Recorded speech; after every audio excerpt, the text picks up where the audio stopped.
Today I'm going to be telling you my mental health story. I ended up not posting on YouTube for a while because I decided to work on my mental health and get to a better place. And right now I'm gonna tell you a little bit about it. My mental health story starts back when I was around 12, so it's gonna be like 6 years ago. Depression was first. I didn't know what it was, and I didn't know that I had it, but then as time went on, I learned a lot about myself and the world around me, and I realized that that's what it was. My mom was quite confused too. I was having so much, like, I was just so depressed. I was just so sad, and there was like no reason why. I had such a good life, such a good family and environment and friends, and it was amazing. I did move around quite a bit considering my dad was in the military, or still is, but nothing too bad. Like I had a great life. Depression showed up a lot at home. I was depressed. It's hard to explain. Like, I was just really sad for no reason all the time. I think anxiety played a lot in it too. Anxiety was more of something that happened later and during school. It definitely happened a lot when I started getting up into like algebras, and math is definitely not my strong suit, and it would just get me so worked up that I would cry like hysterically. At the point it was almost a panic attack, but again, back then I didn't know what that felt like. So I was just like, I don't know why I'm crying, like this is fine, but I'm just bad at math. It's always been like that too. Like in my head I know like what's wrong, well, not like what's wrong, but like what I should be like, or what I know I am, and then it's just hard to break out of that shell around me that is just anxiety and depression. I don't know like what it is. When I was around 13, I would come home and be alone a lot. I was in middle school and both of my siblings were in high school, so I would get home first. Is that how it works? No, high schoolers get home first. I don't know. For some reason, I was home alone a lot. When I'm alone, that's when depression comes more. Like when I'm around people, I can like distract myself and be able to be in the moment. But when I'm left alone with my thoughts and feelings, it just sort of attacks me. So when I was around 13, I had a moment where I thought about suicide. It was like the smallest trigger.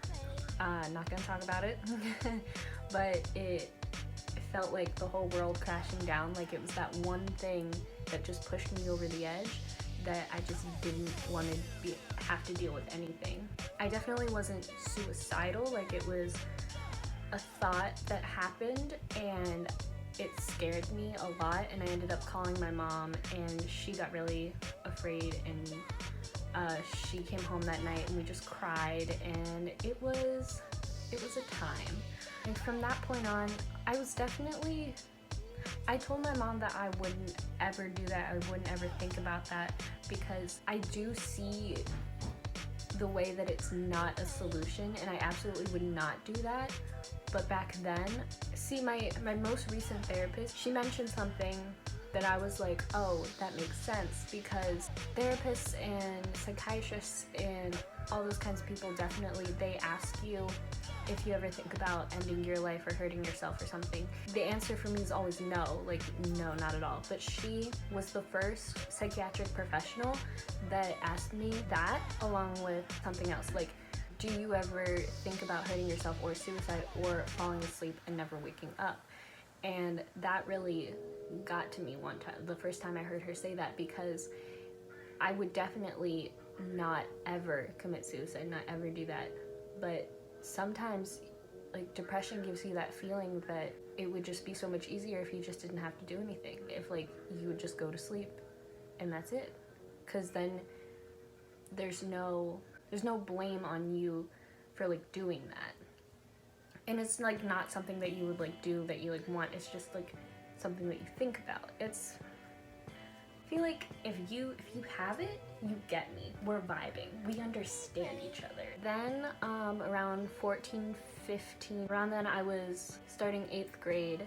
I went to my public school for like 2 weeks, but then 8th grade I decided that I wanted to do online school. So I did online school for that year, but I just became really withdrawn. I just let myself be consumed by the depression. Everything was okay though. I ended up making a lot of YouTube videos during that time, and it really helped. And then whenever my mom would like get on me about like not having friends, I had one friend that I would invite over and we would hang out, and she is still one of my best friends and I love her to death. Around 15, I started high school. I went back to public school. The anxiety definitely got a lot worse. Like, being in online school didn't help.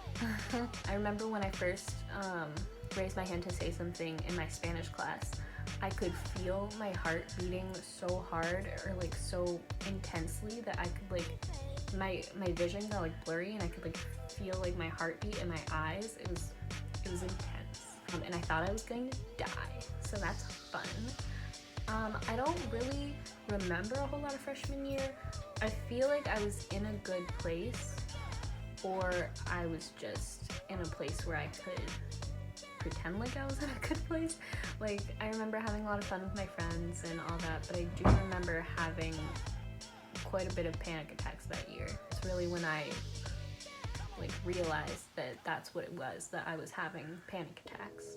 When I was around 16 or 17, I let my mom like convince me to see a therapist. We went to this place and I had a psychiatrist, and she diagnosed me with anxiety and depression. The therapist, wait, does the therapist diagnose you? Someone diagnosed me, all right. They prescribed me Celexa, and I've been on 3 medications, and I actually was planning on making videos about those later on. So if you guys want to know about the different medications that they tried on me, my medication story, we can talk about that. I met with that therapist.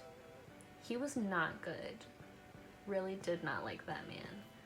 But we can talk about him in another video. But yeah, so he wasn't good. He didn't really help me. But I had never been to therapy before, so I was like, oh, this is like what it's supposed to be like. This is therapy. And so I was there for a while until I realized that I was talking to him and my mom about the same things, and they were giving me the same advice and answers and stuff. So I was like, why do I have a therapist if I have a mom? So I stopped seeing him and I continued to see my mother.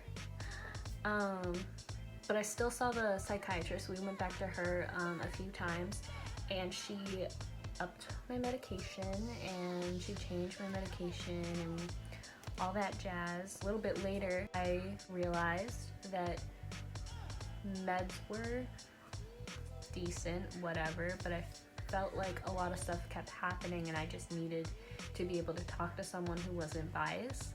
So we ended up going to a different place through my regular doctor. He actually prescribed me a different medication that I'm on currently.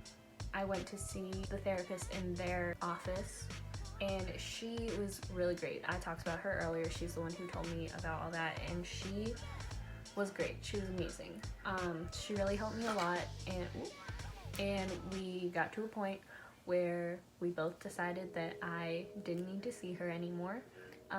It's definitely not like a forever thing. Like, she's like, if I ever like have something, I can go back to her, and she gave me a lot of phone numbers and websites that I can use, like they're to my disposal. But yeah, she was really great.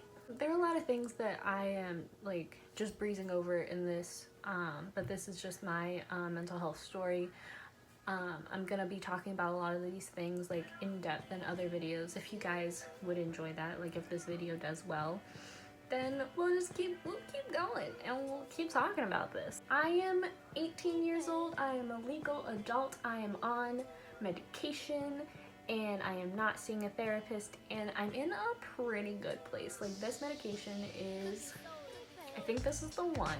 Having depression, anxiety, and or any like mental health issue, and getting medication to not solve it but like cope with it, it's always a trial and error situation. Like the first one is almost never gonna be the one that helps you, and even if like you feel like it is helping, like maybe it's not the right dose, like it's always something. Now I think about it, like maybe he wasn't like a bad therapist. I mean, probably really was actually. He was really bad. But like that could be trial and error too. Like people are helped in different ways. Like therapy isn't for everyone.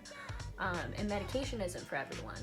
It just so happens that this medication really helps me, and the therapy really helped me for a little bit until I was Gucci. That is my mental health story. I really hope you guys enjoyed me talking about that. I hope I helped you in some way. Like, I'm definitely gonna make more videos about these topics just to get it out there and help people. Thank you guys for listening. I really appreciate it, and feel free to reach out to me if you need to talk to me or want any like clarification on anything. Like I said, there's going to be more videos, so go ahead and leave a comment down below or reach out to me through any of my social media. Okay. Thanks for watching. Bye!